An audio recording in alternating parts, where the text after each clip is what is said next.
A Campbell woman stood before a judge to learn her fate in an animal abuse case in Warren dating back to October.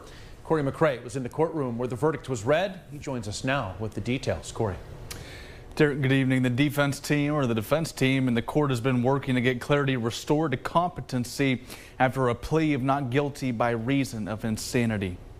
Defendant was suffering from a severe mental illness. As a result of that illness, the defendant did not know the wrongfulness of her acts. Therefore, the court finds the defendant not guilty by reason of insanity. It's been almost a year since 44-year-old Ida Clarity broke into a home in Warren before assaulting a 17-year-old dog that lived there. The latter eventually had to be euthanized.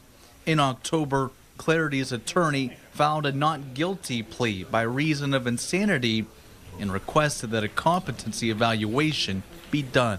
She was initially found incompetent, meaning that she had mental health issues that prevented her from being given a fair trial.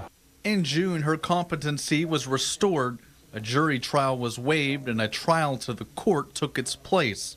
Judge Cynthia Westcott Rice ruled that although Clarity committed these crimes, that mental illness was also tied to them at the time they occurred. However, she isn't off the hook. The law provides that someone can be under court supervision, under criminal court supervision, for the maximum amount of time of the most serious offense that they've committed. The judge will determine within the next few weeks what the mental health sentence will be based on recommendations from the Forensic Center. With more local news, I'm Corey McRae.